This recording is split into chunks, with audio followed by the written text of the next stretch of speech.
Winter in New York had never felt lonelier. Outside the glass walls of her Upper West Side apartment, the city buzzed with pre-holiday energy. Lights twinkled across balconies, Christmas music floated through the cold air, and snowflakes danced in chaotic beauty.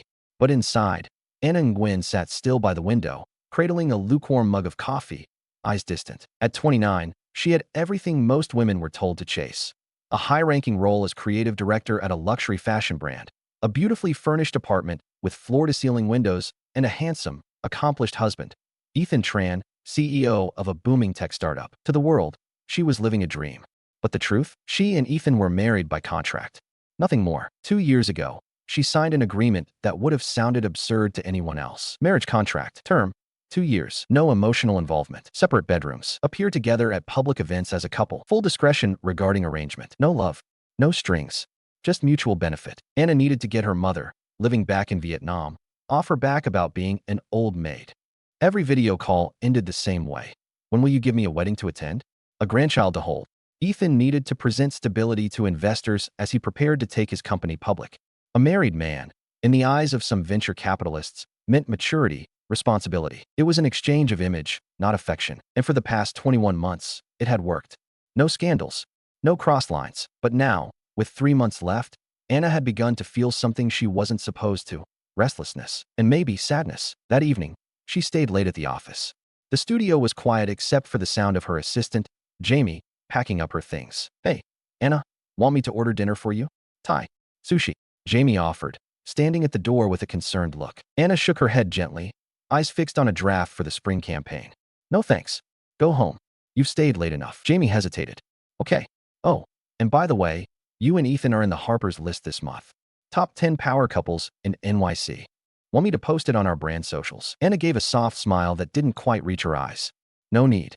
Let's keep the focus on the collection. As Jamie left, Anna closed her laptop and leaned back. Power couple. How ironic. The only power they had was to maintain a well-constructed illusion. At 10 p.m., she returned to the apartment. Ethan was in the living room, reading on the couch, sleeves rolled up, a glass of wine in hand. He looked up briefly when she walked in. You're late, he said simply. At work. She kicked off her heels, set her bag down, and walked into the kitchen to grab a bottle of water. There's a charity gala this Saturday, Ethan called out. It's hosted by the investors from Blackridge Capital.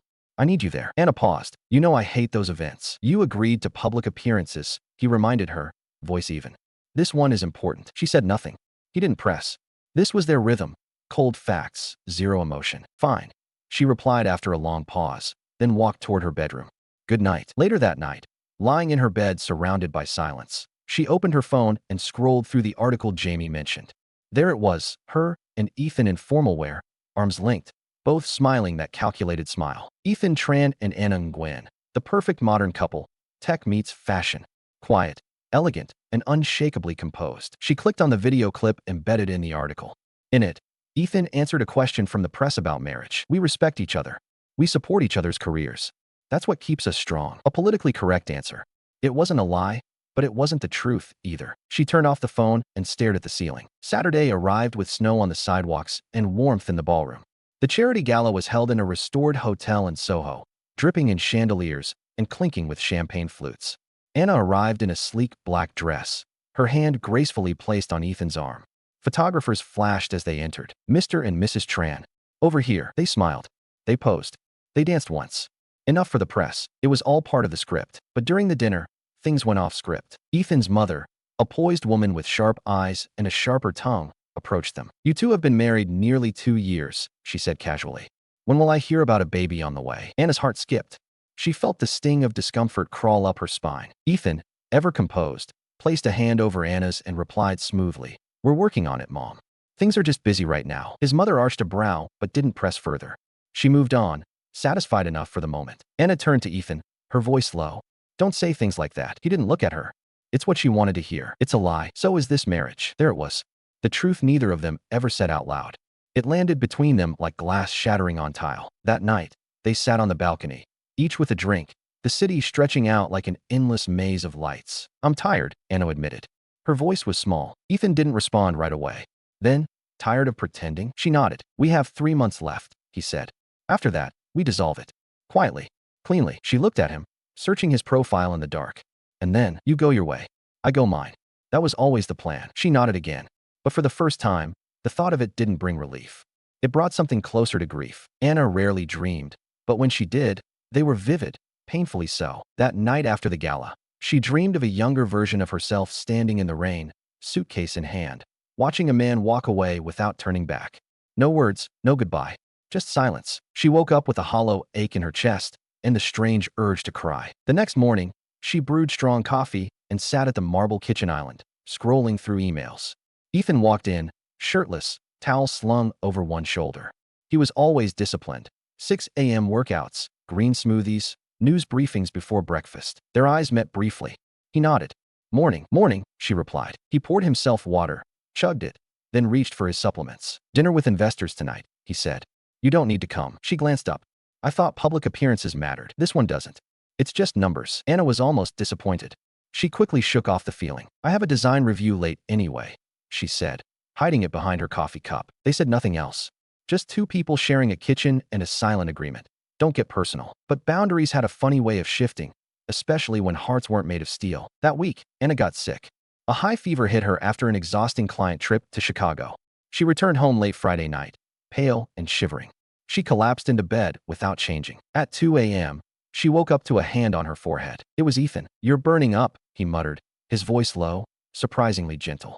Why didn't you tell me? She was too weak to argue. The next morning, she found herself propped up in bed, a tray beside her, hot tea, toast, and medicine. A small vase with a single white lily sat next to it. Where did you get this? She asked, her voice hoarse. Ethan, standing by the window, shrugged. There's a 24-hour bodega down the street. Her eyes lingered on him. You didn't have to. He didn't meet her gaze. I know. For once, they didn't say anything clever. No sarcasm. No distance. Just the quiet hum of something unspoken. That weekend, they slipped into a strange rhythm. Ethan brought her soup. Anna, when feeling slightly better, found herself watching old Korean dramas in the living room, and Ethan, to her shock, actually joined her. Wait. He frowned during one episode. She's dating the guy who cheated on her sister? It's complicated, Anna said, a tiny smile forming. They have history. That's messed up. And yet, here you are. Episode 6. He didn't reply, but he stayed. On Sunday, they sat on the couch, not touching but close enough to feel the heat between them. Have you ever been in love? Anna asked suddenly, not knowing where the question came from. Ethan blinked. Once. She waited. He didn't elaborate. You? She nodded slowly. College. I thought he was it. We made big plans. Moving to LA, starting a life. Then one day he said I was too serious and that he wanted to be free. Ouch. It still stung to say it aloud. Ethan's jaw tightened. People say a lot of things when they're afraid. She looked at him then. Really looked. What were you afraid of? She asked. He stared at the city outside. Falling for someone who didn't fall back. Something about the way he said it made her chest tighten. The next morning, the wall was back up. Ethan left early.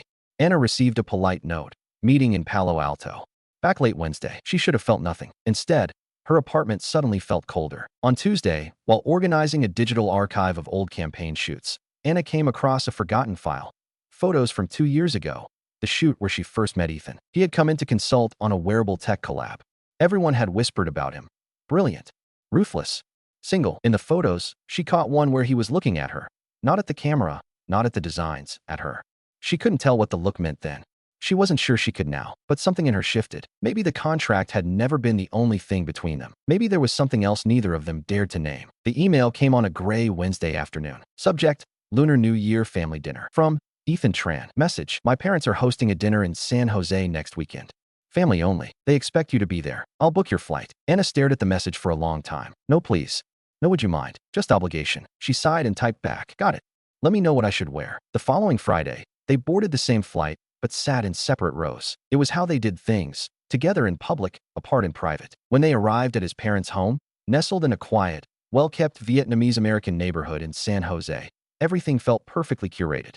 Paper lanterns hung from the porch. The scent of bonchung and jasmine rice floated through the air.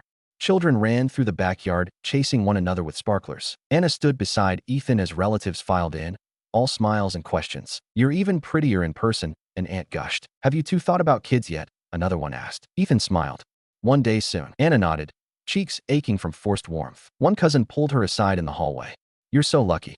Ethan never brought a single girl home before you. Anna's chest tightened. Really? He always said he was too busy for love. Guess you changed that. Anna forced a smile. But inside, something cracked. That night, after hours of laughter, noise, and endless questions, They finally retreated to the guest room Ethan's parents had prepared. One bed, one room. Because of course, the family thought they shared everything. Anna changed in the bathroom, while Ethan sat on the edge of the bed, loosening his tie. When she came out, he glanced at her. A simple oversized t-shirt, bare feet, no makeup. "You okay?" he asked quietly. She nodded. "They're sweet. Just a lot." He looked like he wanted to say more, but didn't. Instead, he moved over, giving her space on the bed. They lay there side by side, backs touching, not speaking. Just the faint sound of firecrackers outside the window. In the middle of the night, Anna woke up from a nightmare, sweaty, heart racing. She sat up, gasping. Ethan stirred. "Anna, I'm fine," she said too fast. He sat up anyway. "You were shaking." She didn't answer. For a long moment, they sat in silence in the dark. Then, without a word, he reached for her hand. Just a light touch, no pressure, but it anchored her. She didn't pull away. The next morning, they shared breakfast with his parents, pretending to be the same perfect couple they always were. But something had shifted. When his mother asked Anna to help fold dumplings, she said yes without hesitation. When Ethan looked at her from across the table, he didn't look away. That evening, as they waited for their flight back to New York, Ethan broke the silence. "You were different this time," he said, sipping his coffee. "How so?" "You seemed more like yourself." Anna looked at him carefully. "Maybe it's because I forgot, for a little while, that we were pretending." He nodded slowly, as if he understood exactly what she meant. Back in New York, everything returned to normal, sort of. They slept in separate rooms again. They went to events. They smiled for cameras. But now, there were small things. Anna began leaving notes for him. Reminders, little jokes, a favorite quote on a sticky note. Ethan started texting her randomly. "Try the croissant at that new bakery," or "Your favorite band is coming to town." They never acknowledged the shift. They didn't name it, but both of them felt it. The line had blurred, and neither one knew if they still wanted to cross back. Spring crept into the city like a whispered secret. The first tulips bloomed along Central Park. The air softened. People smiled more in elevators. Anna tried to match that energy. She wore lighter colors, smiled at strangers, even let herself laugh during meetings. But something inside her stayed restless. It had been weeks since the San Jose trip, since Ethan had held her hand in the dark, since the line between pretend and real had started to dissolve. They hadn't talked about it. Not directly, but things were undeniably different. He lingered longer at breakfast. She asked about his day.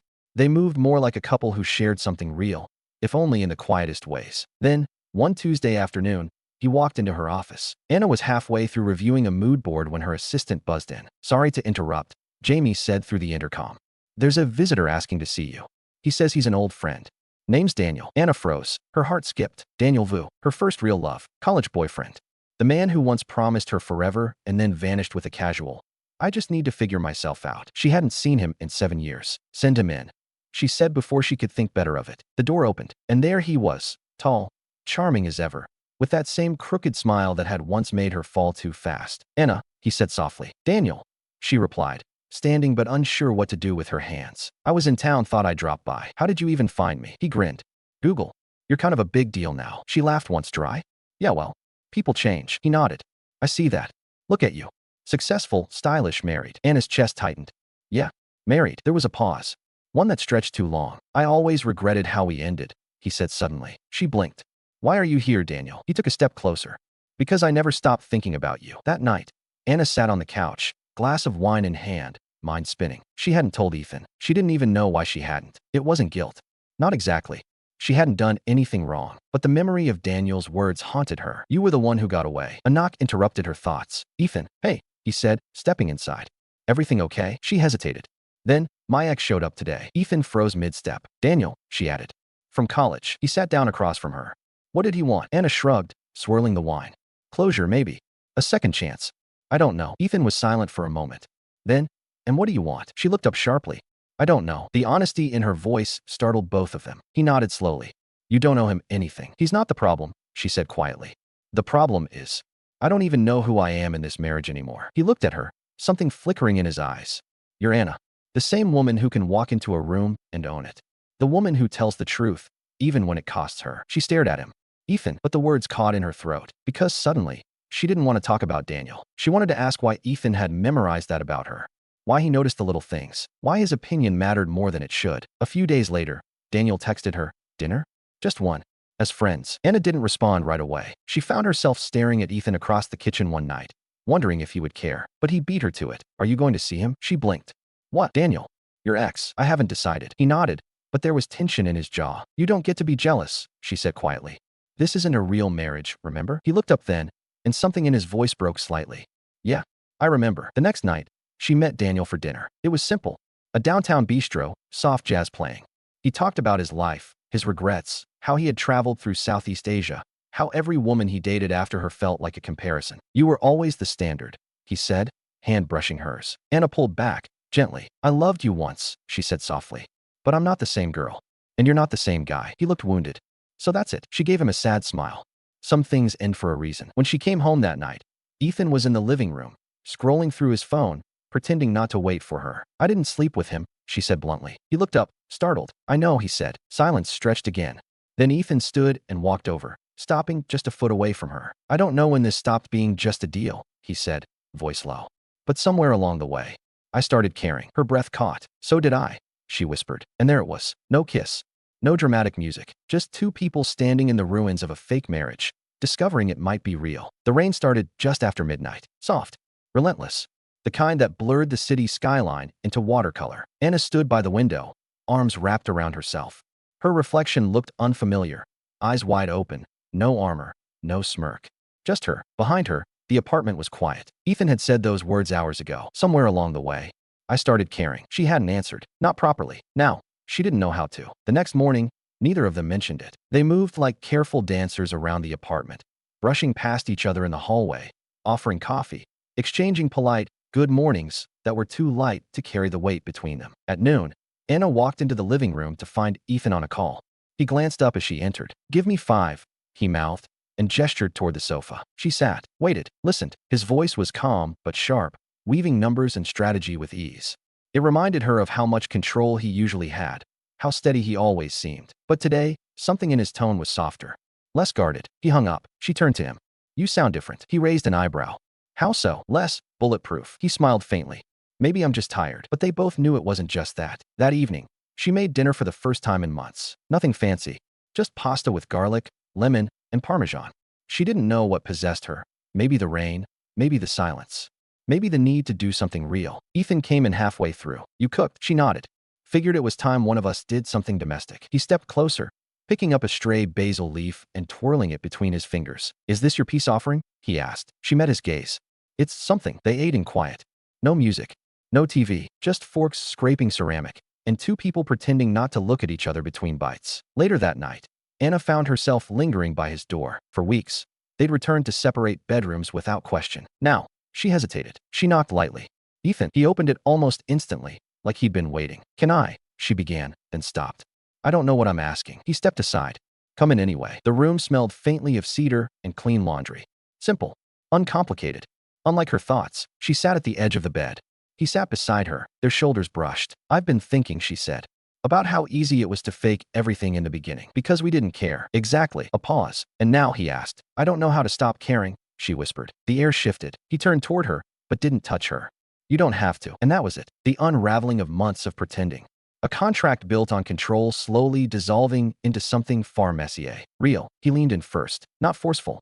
Not urgent. Just a quiet question in the shape of a kiss. She answered. Soft. Lingering. Like a truth finally spoken. And for the first time since they stood before the justice of the peace 6 months ago, Anna felt like a wife. Not in title, but in soul. They didn't talk much after. They didn't need to. His arms around her, as they fell asleep, said more than words could. For a little while, the world outside didn't matter. Not the contract. Not the clock ticking on their arrangement. Not even the fear. Only the steady beat of something tender, impossible, and true. The next morning, everything felt still. Anna woke first. Ethan's arm was wrapped around her waist, his chest rising and falling in a rhythm that made her want to both stay forever and run far away. She studied his face, peaceful, unguarded. A version of him the world never got to see. A version she hadn't expected to fall for. But she had. She didn't need to say it out loud. It lived in her body now. He stirred around 8 a.m., blinked a few times, and gave her a sleepy smile. Morning, morning. No one moved. Neither of them quite knew how to speak in this new silence. Finally, she sat up, clutching the sheet around her. What are we doing, Ethan? He sat up too, voice low. I don't know, but I don't want to pretend anymore. Do you even know what not pretending means? It means I want to be with you. For real. Her heart flipped. We got married for a business deal. I know. There's a contract. I know. She met his eyes. What if this ruins everything? He didn't flinch. Then let it. The problem wasn't the emotions. They'd already arrived, uninvited. The problem was logistics. They'd built this entire life around performance. Prenups. Business mergers. Real estate deals. There were lawyers involved. A timeline. Ethan had signed papers agreeing to a divorce in 1 year. They were only halfway through. Everything about this was supposed to be temporary. Now it wasn't. And undoing the performance came with consequences. Later that week, Ethan canceled 2 meetings and asked her to meet him at the place they'd first made the deal, the rooftop bar in Tribeca. When Anna arrived, the sky was darkening, painted in deep purples and the last orange smears of sunset. He was already seated, whiskey in hand, suit jacket off, hair slightly windswept. "You look tired," she said, sliding into the seat beside him. He looked at her. "I've been thinking too much. About us. About what happens if I tell the board I'm keeping the marriage for good." Her breath caught. "You'd risk that." "I already have," he said quietly. He explained everything. The shareholders who assumed this marriage stabilized his image. The subtle nods from the press. The high-stakes confidence from investors after news of his domestic life emerged. "I never thought I'd say this," he said. "But being with you has made me better at my job. More human." She stared at him. "And if we make it real, there's no turning back," she said. "No more expiration date. No backup plan." He nodded. "Then, Anna, I love you." Her heart twisted, because in the span of 1 year, she had gone from bargaining her future to finding it in a man she never expected. And now he was looking at her like she was the only truth in a world full of calculated moves. She reached across the table, took his hand. "I love you too," she said, voice steady. Then, a pause. "But I want more than love." He tilted his head. "What does that mean?" "I want honesty. I want hard conversations. I want to fight and stay. Not just hide behind contracts or rings or perfect photo ops." He squeezed her hand. "Then that's what we'll have." They didn't tell anyone right away. They let the intimacy grow quietly, like a secret garden between them. There were stumbles, moments where the old performance habits returned. Smiling too broadly at charity galas, posing too perfectly for the press. But behind closed doors, things were different now. They cooked together, argued about playlists, took Sunday walks without schedules. They became messy, real, human, and somewhere between takeout dinners and shared glances across crowded rooms, their fake marriage bloomed into a love story they hadn't planned for, but couldn't walk away from. Anna had never liked boardrooms. Too cold, too male, too full of people who smiled with their teeth, but not their eyes. But this one, on the 42nd floor of Ethan's Manhattan headquarters, was something else. She stood beside him at the long glass table, watching faces that once nodded politely now scan her with thinly veiled suspicion. "We assumed this marriage was temporary," said Richard Grover, the CFO. He was in his 60s, old money, silver hair, and an ego big enough to charge rent. Ethan kept his voice calm. "Things changed." "You mean the arrangement changed?" another board member said, tone clipped. "Is there a new contract? A revised timeline?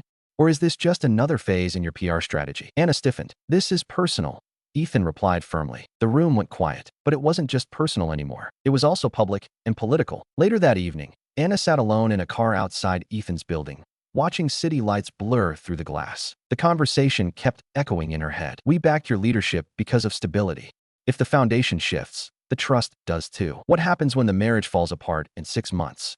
Or sooner?" They didn't believe in the marriage. Maybe they never had. Maybe Anna and Ethan hadn't believed in it at first either. But now it was something she couldn't walk away from. That weekend, the tabloids exploded. Power couple or power play? Ethan Blake's secret marriage timeline revealed. Anna Vu, gold digger or business genius? Someone had leaked the original contract, the one that outlined their temporary union. The financials, the exit clauses. It was brutal. Ethan was furious. Anna was humiliated. "Was it Richard?" she asked. "Maybe. Or someone on his team. Doesn't matter. We'll handle it." But she wasn't sure they could. The internet was ruthless. The comments even worse. Every photo of her was picked apart.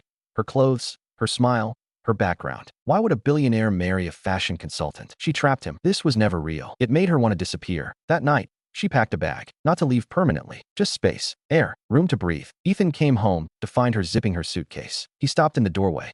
"What are you doing?" She didn't look up. "I need time. We just got through this. We agreed we were real." "I know," she said, her voice breaking. "But I'm drowning, Ethan. The press, the board, your family. Do you even realize what it's like to be called fake when all I've done is fall in love with you?" He stepped forward. "Then don't run." "I'm not running.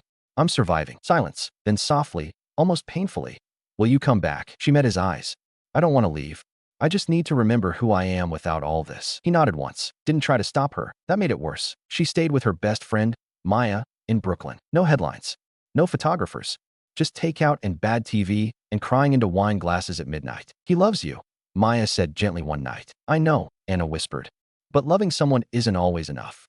Not when the world is trying to tear you apart." 3 weeks passed. Then one morning, Anna opened her inbox to find a message from Ethan. Subject: I thought this might remind you who you are. Attachment, a photo. It was a candid picture, one she hadn't known he'd taken. She was in their kitchen, hair in a bun, wearing his hoodie, holding a cup of tea and smiling at something off camera. Real. Unposed. Herself. Under the photo, he wrote. Before all the noise, there was this. You. Me. Quiet joy. Come home, Anna. Not because of contracts or business or public opinion, but because we're worth the mess. She returned the next day. No announcement. No drama. Just a quiet knock at the door. Ethan opened it in a t-shirt and jeans, hair still damp from a shower. No walls.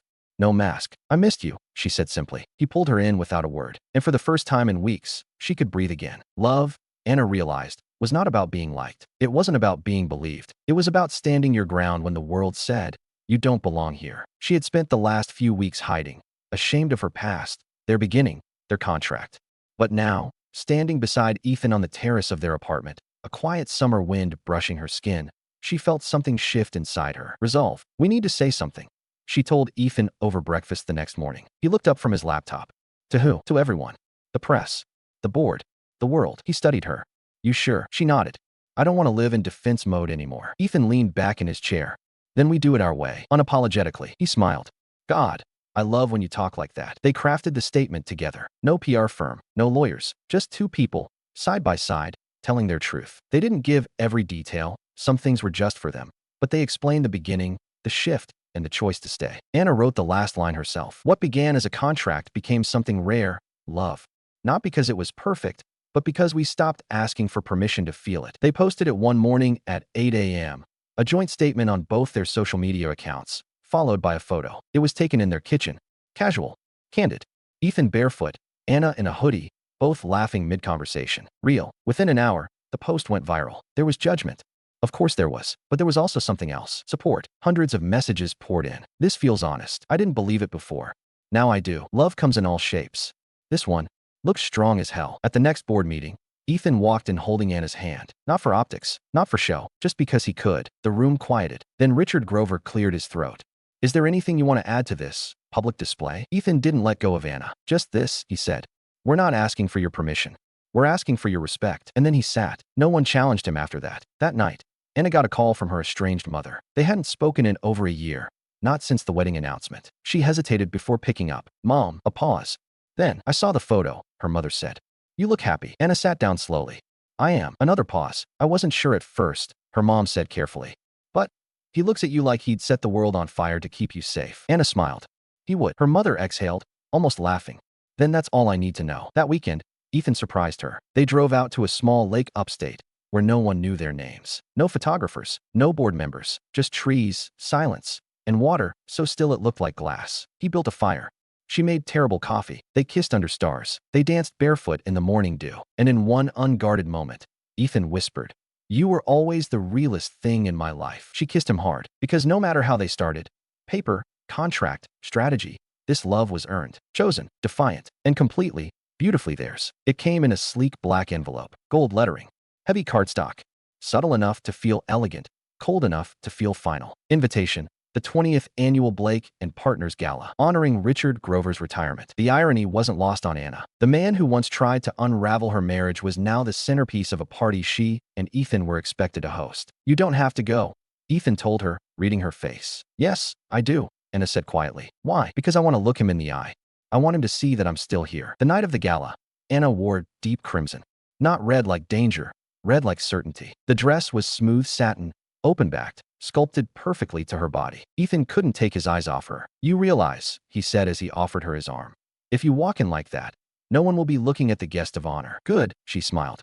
He's had enough attention. The ballroom was a glass palace. Chandeliers, champagne, polished speeches echoing across marble floors. But Anna only had eyes for Ethan. He wasn't working the room tonight. He was hers. They moved like gravity had finally centered them. And just when she thought the night would pass without incident, it didn't. Richard Grover found her at the bar. I'll say this, he began, sipping scotch. You've outlasted expectations. Anna sipped her wine slowly. Disappointed? He shrugged. Impressed, actually.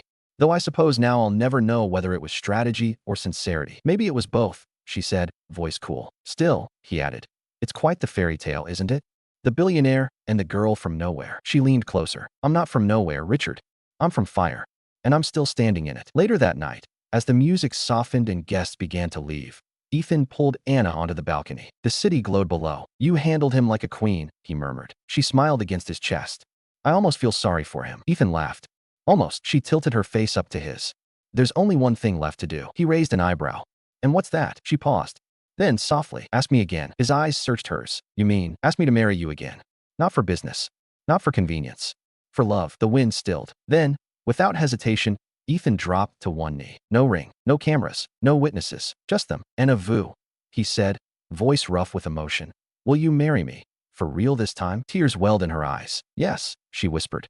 "Always." 2 weeks later, they eloped in a small chapel in Vermont. No press, no deals, no designer gowns, just snow falling outside, a fire burning inside, and vows whispered without performance. Ethan promised to choose her even when it wasn't easy. Anna promised to love him when no one was watching. And this time, there was no expiration date, only forever. 1 year later, there were no headlines, no stage photos, no business deals riding on their last name, just a Saturday morning. And coffee. Anna sat on the porch of their weekend cottage in Maine, barefoot, in sweatpants, her hair a tangled mess of curls. Ethan stood behind her, pouring 2 mugs of coffee. He kissed the top of her head before handing her one. "You know," he said, "this is still my favorite part of the day." "What?" "Watching me look like I fought a bear in my sleep." He grinned. Exactly that. They'd kept the elopement small. Just Maya and Ethan's sister as witnesses.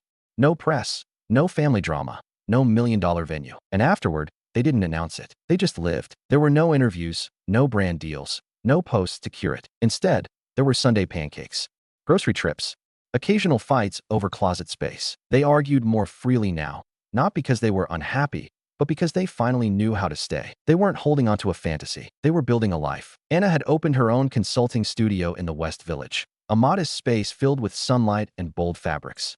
She helped women-owned fashion startups find footing, style, and voice. She worked fewer hours. She smiled more. People often asked if she missed the spotlight. She never hesitated. "No, I like this version of me better." Ethan had changed too. He still ran his company, but with new boundaries. He left the office by 6. He said no more often, and he learned how to be still. Sometimes they'd spend an entire evening doing nothing, just reading in the same room, toes tangled under a blanket, soft jazz playing in the background. It was blissfully boring and completely perfect. One night, lying in bed, Anna turned to Ethan. "Do you ever think about how it all started?" He chuckled. "Yeah. A contract, a strategy meeting, and one very reluctant dinner date." She smiled. "And now I'd marry you again every year, if you'd let me." She reached out, touched his cheek. "No paperwork this time." "Deal." The thing about love, she realized, is that it doesn't always arrive like lightning. Sometimes it sneaks in through the cracks, slowly, stubbornly, undeniably. They didn't start with fireworks. They started with terms and conditions. But somewhere between fake smiles and real tears, they fell into something truer than either of them had ever planned. Not a fairy tale, not a cover story, just love, messy, steady, earned. And that was more than enough.